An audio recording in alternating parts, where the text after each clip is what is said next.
The length of a rectangle is 3 meters greater than its width. So if I draw a picture of this rectangle, and I call the width x, does it make sense that the length is 3 meters greater than twice its width? So if I double the width and add 3, that would be the length.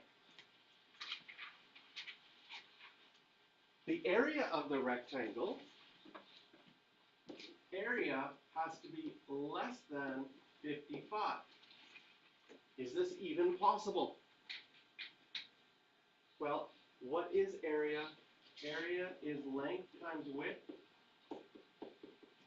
That has to be less than 55. This makes a quadratic inequality because if I distribute this, I'll get 2x squared plus 3x. I move my 55 over less than 0. And this question, can we factor? Probably not. There's sort of a hint here.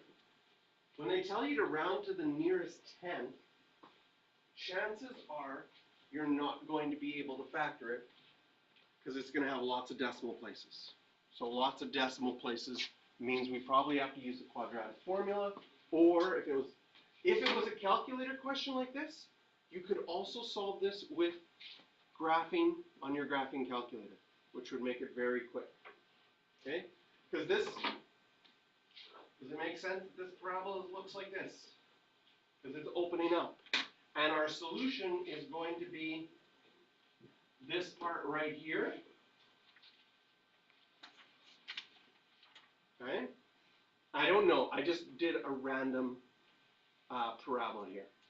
So we're going to talk about the graphing solution in a second, but we're going to solve this with the quadratic formula first. So if I solved it and I made x equals negative b plus or minus b squared minus 4 times a times c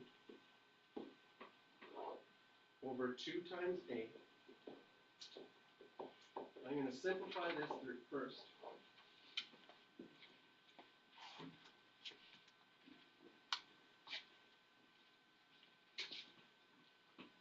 (449 over 4)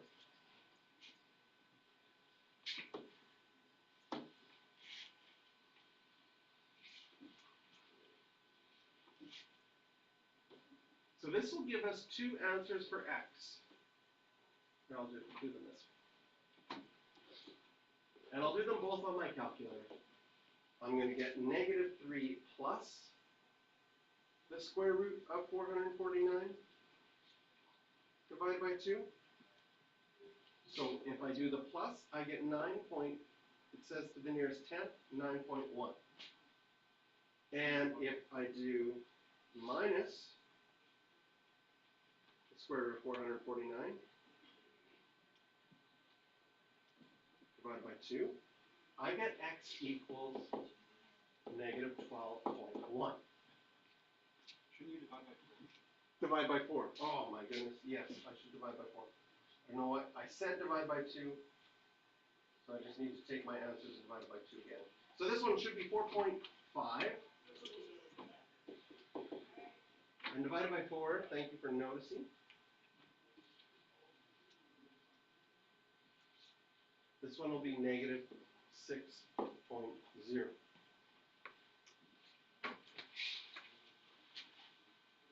So the solution, it says the length of a rectangle, what are the possible dimensions to the nearest tenth of the meter?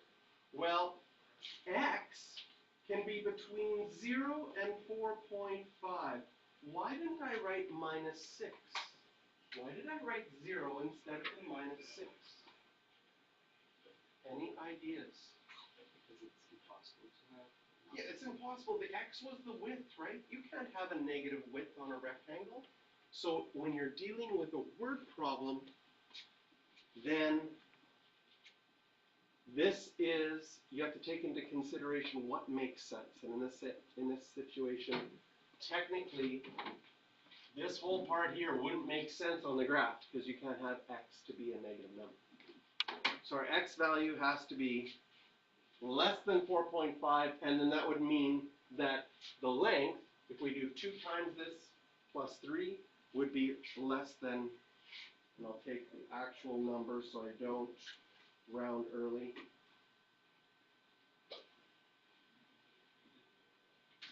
Oh yeah, and if you don't round, if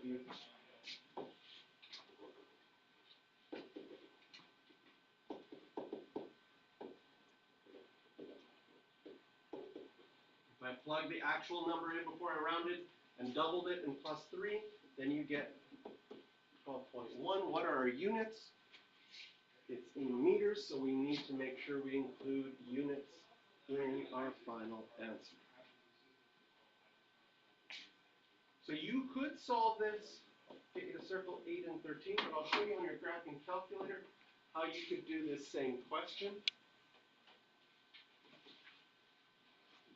So if we go to y equals, and type in the equation that we had written down, before we solved it, we had 2x squared plus 3x minus 55.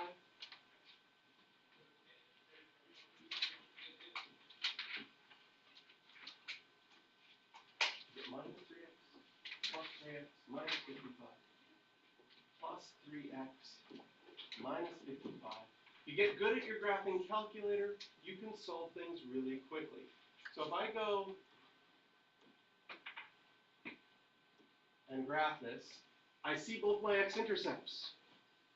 And your calculator above the trace button can solve all sorts of things. So if I calculate the 0, which is the same as x-intercepts, it says start on the left side of it. I need to find my cursor. Oh, there it is. My cursor is currently to the left of this one. I push enter. Then I go on to the right side of it, push enter. My x-intercept is between those two arrows, so I push enter again, and it gives me the 4.54 that way as well, which is really nice. The other thing that's really nice is if you go and get your answer, use the answer button on your calculator, always figures out the last thing you calculated, even if you calculated it on the graph. So you get the 4.54. So if you needed to go times by 2 plus 3 to figure that out, you get your 12.1 for the other dimensions that way. So yeah, questions 8 and 13 on this one.